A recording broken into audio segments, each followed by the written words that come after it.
destination. I stopped saying I've got to wait for good things to happen to me, and I said I'm gonna grind. I'm going to fight. I'm going to work. I'm going to press toward. I'm going to learn. I'm going to do everything in my power every single day. I'm going to do everything in my power to become a victor and not a victim. What is going on, guys? It's your boy Patrick. In today's video, I'm just going to be answering questions again, but these questions are going to be based off my transformation. So I posted a picture on my Instagram. This is my Instagram right there. I posted a picture there. I made a caption saying, comment any questions you want me to answer based on, my 3-year transformation. Basically how I transformed my body from 115 pounds to 170 pounds and, getting a nice physique along the way. So a lot of people commented. I got over 90 comments on that post, so I'm going to answer them here. And I'm just going to give you guys the truth based on what questions you guys had. So definitely go check out my Instagram and go leave a follow, and then you can be a part of the next Q&A or any other type of videos that I do interacting with Instagram. So I'll throw the questions up on the screen as I read them out, and then I'll give you guys the answers. So yeah, let's get right into it. So what were your PRs then versus now? So basically when I started, my PRs were really I was really skinny, so I wasn't like one of those guys who's like on the thicker side, so they're pretty strong already. I was super weak, super skinny, had almost no muscle. So basically, I don't remember my PRs exactly, but I know on deadlift I couldn't even do 135. I probably could, but my back would snap up pretty easily. And then bench, I know I started out with my first 1 rep max ever was a 25 pound on each side, and then the bar is 45, so 95 pounds was my bench PR. And then for squat, I started with again 25 pounds on each side, so 95 for squat as well. And then now you guys already know my PR is bench 260, squat 345, and then deadlift 385. But deadlift should be higher, but when Corona's over, that'll fly, so we're chilling. The second one, how do you stay lean while bulking? So basically, I always stayed lean while bulking because 1, I never went into a crazy surplus, and 2, my surplus, even though I'm basically a hard gainer, and what that just means is that my maintenance is super high, so I did have to eat a lot of calories, but it would never be a crazy surplus for me. Like I remember during my kind of bulk or my lean bulking phase,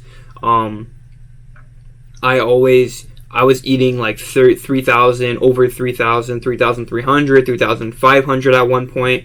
And basically I always managed to stay lean because for me, that was only like a 300, 400 calorie surplus. And for most people, that would be like, 1,000 surplus, maybe an 800 calorie surplus. And if they ate like how I ate, they would just get fat. But for me, I ended up staying lean because my surplus was never over, 300, 400 calories. So, and I made sure to gain weight slowly so that most of the weight I was gaining would be muscle. If you gain weight too quickly, it's going to mostly be fat. All right, so how did you stay mentally strong, and how did people act differently towards you before and then after when you got ripped? So it's actually kind of funny because, like mentally strong and being mentally tough, that's a huge thing because when you're eating every day and you're working out, really consistently and you're constantly trying to push yourself, and I'd honestly say the eating is way harder than the working out part because it's kind of fun to train and it's kind of fun to set new PRs and see the progression and get videos and pictures and all that stuff. So it's kind of fun to do the training part, but honestly the hard part for me and probably for most people is going to be just the amount of eating you have to do. You're force feeding, you wake up and you're not hungry, you have to eat anyways. Like every meal you're not even hungry, you're just eating because you have to eat. And at the end of the meal, there's still food on your plate and you're stuffed and you just have to keep force feeding. So how did I stay mentally strong? One thing is I literally just told myself, honestly, that I'm hungry. Like even when I'm not hungry, I'm just thinking I'm so hungry, even though I'm full. Like I would literally tell myself in my head, I'm hungry still. Like I'm hungry, I need to eat, I'm hungry. Like it sounds kind of stupid, but it just worked. And then also, how did people act before and after? So it's kind of funny because in the beginning, people would make fun of you for working out, and if you like working out, posting like transformation and like all the progress pictures, like people always calls you small and like, just make fun of you basically. And then after I actually got the results and got to kind of like my end goal of the transformation, that's when people, then they message you, oh, hey bro, I need some help. What workout did you do? What is this? How did you eat? And it's just kind of funny how, everyone makes fun of you until like you actually do it. And then they ask for help and shit. So another one, how did you get motivated and how do you react when people hate on you? So, honestly, for me, like hate doesn't faze me at all, just because, I would say I'm a fairly confident person. So I'm not worried, honestly, about what anyone thinks of me. And that goes that, like, a lot of people have time if they want to, they have a hard time if they want to, either do a transformation or, document their journey because they're scared of, what other people think, what other people comment. And you kind of got to just realize, like, you have one life only. So, and it only matters, like, what you think of yourself and what you do to be happy, right? Like, I'm chasing my dream right now of, trying to be a fitness influencer, I guess, but really just help people and, eventually make working out and eating and helping people my job one day. So, of course, people are going to hate on that because, they gave up on their dream or whatever it is, or they don't think it's possible, but it doesn't really matter as long as you believe and you don't care what other people think of you. And I always value my own opinion, what I think of myself, over what anyone else is going to tell me or what anyone else thinks of me. So that's just one thing I'd recommend for you guys, man. What was your workout split then versus now? So my first year of working out, I actually didn't get the most results. I got the most results in my second year because that's really when I took working out seriously. So in the first year, I had the bro split of, like one muscle group every day. So like one day chest, one day back, one day legs, one day like arms, one day shoulders. And that gave me a good amount of results. But then again, in your first year, anything will give you good results. But I noticed the most gains in my second year. And that's when I started eating properly. And that's when I switched my training split to push, pull, legs, rest, repeat. And I honestly think that's the best way to go for most people if you can, get in the gym 6 times a week, because that's when I personally saw the most results, because that's when you have, the most frequency where you're hitting everything 2 times a week. So this is another really good one.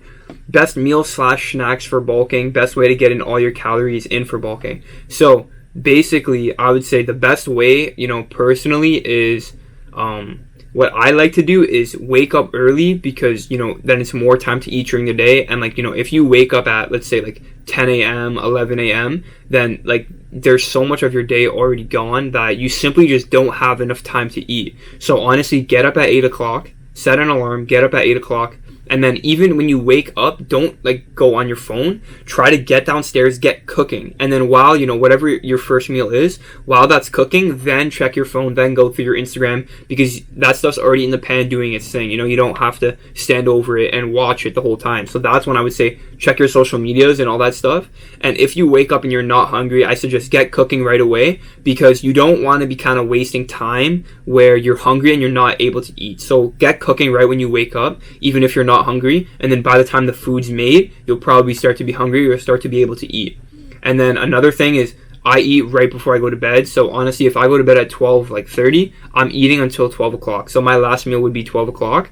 And that way, like something really easy to do is get like a high protein, high calorie cereal. I suggest something not that high in sugar, but try your best. And then have a bowl of cereal before bed. That's a super easy way to get in extra calories.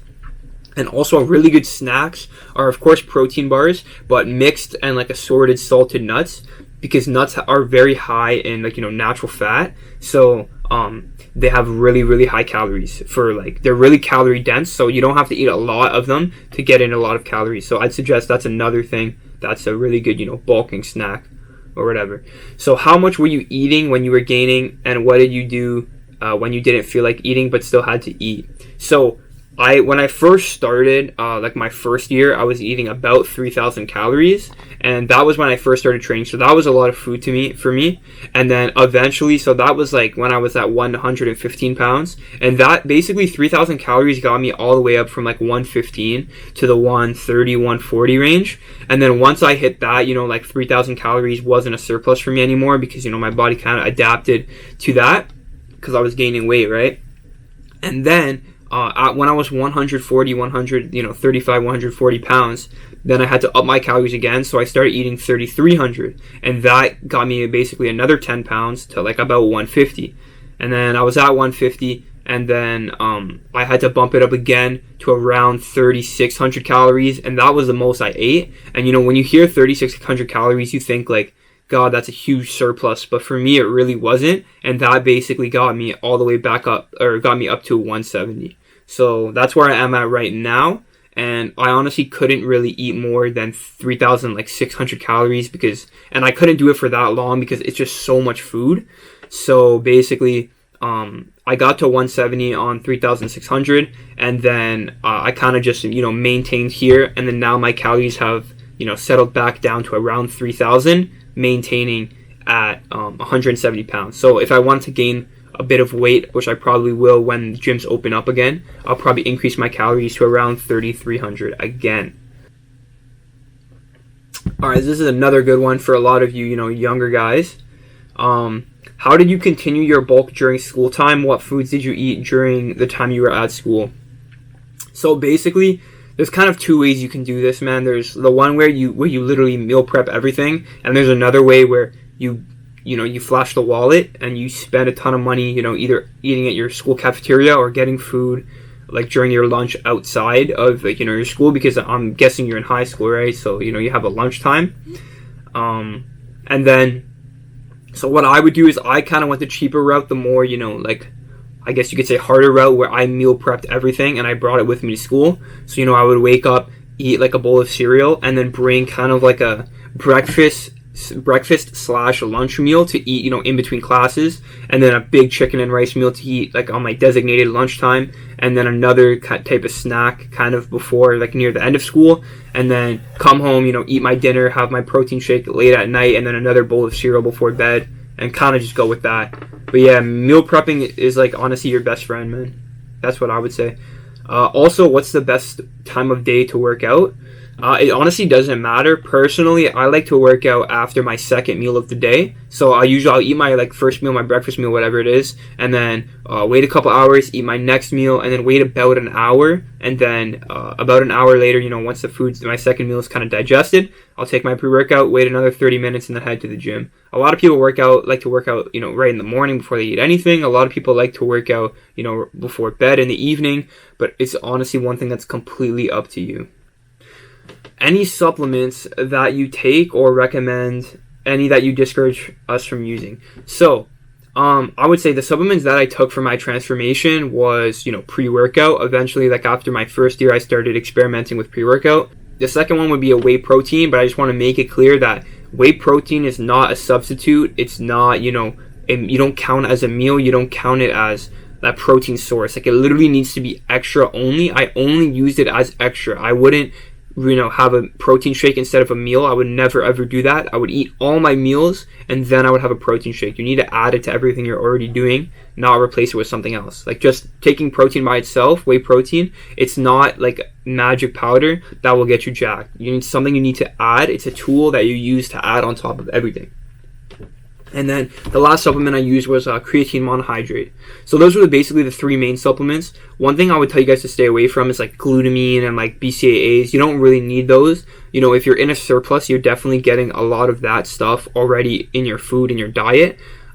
People, you can use a BCAA. That's mainly for when you're in a cut because you're not eating a lot of food, so you may not get all of your amino acids, in your diet. So that's when you would want to supplement that. But on a surplus, you don't need BCAAs. And also you don't need testosterone boosters, you don't need weight gainers. You can make a weight gainer, you can make that yourself with, because a weight gainer is basically all it is sugar, carbs, and protein. So if you put a protein scoop, in a blender with sugar like ice cream or milk or, some type of sugary thing that's high calories, and then, put carbs, so oats or bananas or something, that's you can make it at home weight gainer. That will be either cheaper or it's, more healthy for you because you decide what you want to put in it, right? So you don't need a weight gainer. It's not mandatory. When counting calories, do you need to keep track of all your macros, fats, carbs, protein, or do you don't need to track calorie intake and protein? So basically, I used the app MyFitnessPal, and for MyFitnessPal, it automatically tracks all that stuff. It tracks, you know, your sodium, your fats, your carbs, your protein, and then your calories, obviously, once you track it. So I only worried about protein and calories. One thing I did worry about also was my sugar intake, because that has nothing to do with really bulking or cutting, but that was just, you know, my personal kind of like health that I wanted to keep in check. So I tried to stay under 40 grams of unnatural sugar a day. So what that means, or not unnatural, but not 40 grams of processed sugar a day. I try to stay under that. And how I did that was basically, you know, just tracking everything I ate, but I wouldn't count fruit because, you know, I count that as a non-processed sugar. So that's okay to eat, you know, unlimited fruit basically. But processed sugar I tried to keep under 40 grams a day.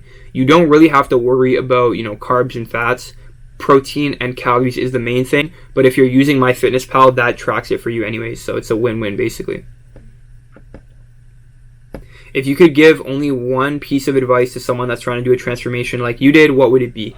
So I would say the one piece of advice would, okay, I'll kind of break it down into two, even though it's kind of cheating, but I would say, you know, stay patient and also be consistent, because your results are only going to be as consistent as you are. So if everybody's telling you, like in the fitness industry, there's only one way to get bigger, there's only one way to put on muscle, and like, you know, is eat in a surplus and train hard, that's the only way to do it, right? So like, you're not special that you can break the laws of what everyone's doing to, you know, gain weight and build muscle. So just stay consistent with it, and, you know, be patient, and it'll happen. Alright, this is actually a really good one. What would you rate your genetics? What muscle do you think you're most genetically gifted in, if that makes sense? So I would say so it depends. I would say my genetics are pretty average. I wouldn't say they're amazing, and I wouldn't say they're terrible. My best genetics are definitely on my abs, where I don't store a lot of fat on my abs, so relatively, you know, as much fat as I kind of gain, I'll always kind of have somewhat of, you know, ab definition and all that kind of stuff. So I have really good ab genetics. One thing I have terrible genetics in are, you know, my chest genetics are really bad, because I have that kind of canyon in the middle, which, you know, obviously you can't like train to get rid of that. That's just where my muscle inserts. So I got really good ab genetics. I got really bad chest genetics. I guess my tricep genetics are pretty good, because, you know, it inserts kind of low down. But I'd say, honestly, like my whole entire body, I'd say my genetics are pretty average. Nothing too crazy, but they're not terrible.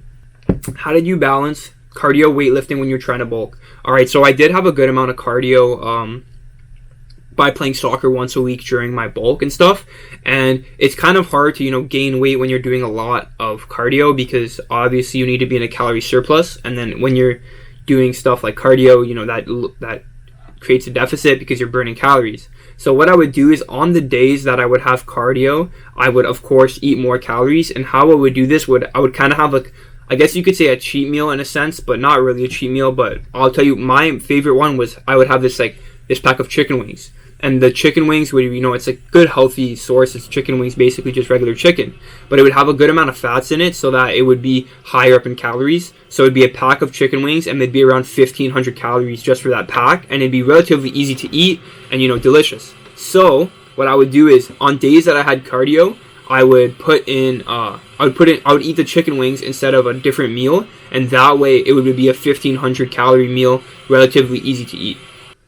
Alright, so this is another one. What did you look like after your first year? So basically, this is the best picture that I have. You know, best lighting, best pump, all that stuff, best angle. And as you guys can see, I was literally shredded to the bone. I put on a good amount of size, a good amount of muscle, but I wasn't really big. Like, when I put on shirts and stuff, I was still really, really skinny, and like, I only looked good, you know, with a pump and like best lighting, and I just looked absolutely shredded. But at this point, you know, like, I gained a good amount of weight, I gained a good amount of muscle, but I still want to get bigger. Like, I wasn't big yet. I was just like thin and just shredded. So this is what I looked like after first year. I was about 140-ish pounds around here.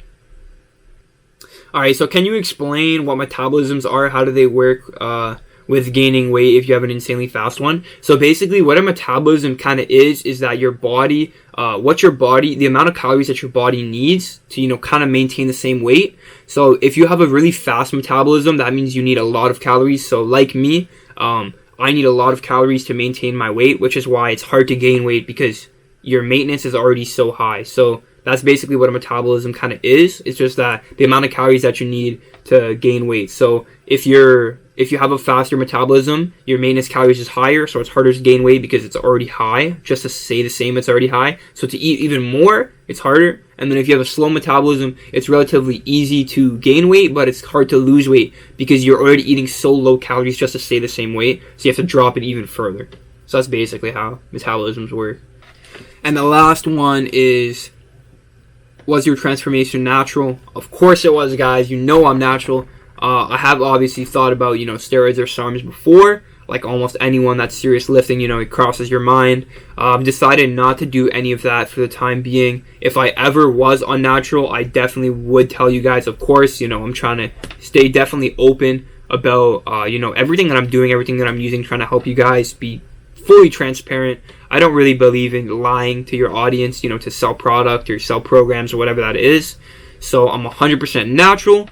If I ever go unnatural, you guys will definitely be the first people to know. So that's it for this video. Thank you for everyone who, participated by asking questions. I'm definitely getting more consistent with my YouTube videos, and especially when gyms open up. So I'm super excited for that. So make sure you leave a like rating, make sure you subscribe, and go check out my Instagram for any other, type of things that I'm going to post that has to interact with YouTube, Q&A type stuff, and then you can be a part of the questions asking. So thanks for watching, and peace.